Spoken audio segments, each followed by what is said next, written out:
Hi viewers, இன்றைக்கி நம்ம evening snacks starter சீரீஸில் சில்லி கார்லிக் பட்டன் பொட்டேட்டோஸ் எப்படி பண்ணலான்னு பார்க்கலாம். ஹெல்தி ஆப்ஷனில் ஒரு ஃபாஸ்ட் ஃபுட் ரெசிபி.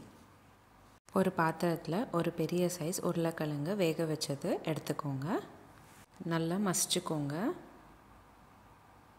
மசிச்சு வச்ச உருளைக்கிழங்குல கார்ன்ஃப்ளோர் சேர்த்துக்கணும். 1 கப் கார்ன்ஃப்ளோர் சேர்த்துக்கிறேன். ரெண்டும் சேர்ந்து நல்லா பிசைஞ்சுக்கோங்க. சப்பாத்தி பதம் போல் பிசைஞ்சுக்கணும். நல்லா சாஃப்டாக இருக்கணும். இப்போது நம்ம பிசைஞ்சு வச்ச மாவு சின்ன சின்ன உருண்டையாக பிடிச்சிக்கோங்க. உங்களுக்கு எந்த சைஸ் நீங்கள் பட்டன்ஸ் இருக்கணும்னு நினைக்கிறீங்களோ அந்த சைஸுக்கு நீங்கள் ரவுண்ட்ஸ் பண்ணிக்கணும். நான் இப்போது இந்த வீடியோவில் காமிக்கிற மாதிரி ஒரு பாட்டில் கேப் எடுத்துக்கிட்டு நான் இந்த மாதிரி ஷேப் பண்ணிக்கிட்டேன். இதே மாதிரி எல்லா உருண்டைக்கும் நீங்கள் ஷேப் பண்ணணும். இந்த ஷேப் பார்க்குறதுக்கு கொஞ்சம் மஷ்ரூம் மாதிரி இருக்கும். உங்களுக்கு தேவைப்பட்டால் வேறு ஏதாச்சும் டிசைன்ஸ் கூட செஞ்சுக்கலாம். நான் ரொம்ப சின்ன பால்ஸ் தான் எடுத்துக்கிட்டேன். அதுக்கேற்ற மாதிரி சின்ன பாட்டில் கேப் எடுத்துக்கிட்டு நான் பண்ணுறேன். கொஞ்சம் அழுத்தினா போதும், ஷேப் வந்துடும். இப்போது நம்ம செஞ்சு வச்சுருக்கிற பட்டன் பொட்டேட்டோஸ் கொதிக்கிற தண்ணியில் சேர்த்துக்கணும். கொதிக்கிற தண்ணியில் உப்பு சேர்த்துக்கிட்டு அதுக்கப்புறம் நம்ம பட்டன் பொட்டேட்டோஸ் சேர்த்துக்கோங்க. நீங்கள் கொதிக்கிற தண்ணியில் இந்த பட்டன் பொட்டேட்டோஸ் சேர்க்குறப்போ கீழே தான் இருக்கும். வெந்தக்கப்புறம் பார்த்திங்கன்னா எல்லாமே மேலே மிதக்கும். இந்த ஸ்டேஜில் பட்டன் பொட்டேட்டோஸ் வெந்துருச்சு. இப்போது ஒரு பேன் எடுத்துக்கிட்டு அதில் 20 ml எண்ணெய் சேர்த்துக்கோங்க. கூடவே 3-4 பூண்டு நல்லா பொடிசாக கட் பண்ணிக்கிட்டு அதையும் சேர்த்துக்கோங்க.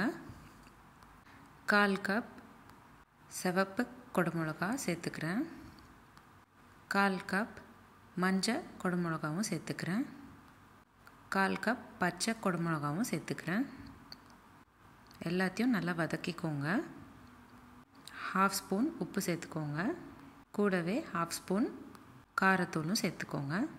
1/4 ஸ்பூன் மிளகுத்தூளும் சேர்த்துக்கோங்க. நல்லா 2 நிமிஷம் போல் வதக்குனிங்கன்னா கொஞ்சம் பொன்னிறமாக மாறும். அதுக்கப்புறம் 1/2 ஸ்பூன் சோயா சாஸ் 1 ஸ்பூன் தண்ணியில் கலந்ததையும் சேர்த்துக்கிறேன். கூடவே 1 ஸ்பூன் தக்காளி பியூரி இல்லைன்னா டொமேட்டோ சாஸ் சேர்த்துக்கோங்க. 1 நிமிஷம் போல் வதக்கிக்கோங்க. கொஞ்சமாக ஸ்ப்ரிங் ஆனியன்ஸும் சேர்த்துக்கோங்க. கூடவே நம்ம வேக வச்ச பட்டன் பொட்டேட்டோஸும் சேர்த்துக்கோங்க. 2 நிமிஷம் போல் நல்லா வதக்கிக்கோங்க. உங்களுக்கு இன்னும் ஹெல்த்தியான ஆப்ஷனில் வேணும்னா சோயா சாஸ் பதிலாக புளி தண்ணி இல்லைன்னா ஸ்வீட் சட்னி கூட சேர்த்துக்கலாம். ஆனால் நான் இந்த வீடியோவில் சோயா சாஸ் தான் சேர்த்துருக்கேன். 2 நிமிஷம் போல் வதங்கினக்கப்புறம் பட்டன் பொட்டேட்டோஸ் இந்த மாதிரி இருக்கும். அவ்வளோதான், சிம்பிள் அண்ட் ஈஸியான chilli garlic button potatoes ready ஆகிடுச்சு. இது செய்கிறதுக்கு வெறும் 15 நிமிஷம் தான் தேவைப்படும். உங்களுக்கு இந்த வீடியோ பிடிச்சிருந்தா லைக் அண்ட் ஷேர் பண்ணுங்கள். ட்ரை பண்ணி பார்த்துட்டு இந்த ரெசிபி எப்படி இருந்ததுன்னு எனக்கு கமெண்ட் பாக்ஸில் கமெண்ட் பண்ணுங்கள். இதே மாதிரி டெய்லி ஒரு ரெசிபி பார்க்குறதுக்கு என்னோடய சேனல் சப்ஸ்கிரைப் பண்ணிக்கோங்க. மீண்டும் சந்திப்போம் ஒரு அழகான ரெசிபியுடன். தேங்க்யூ.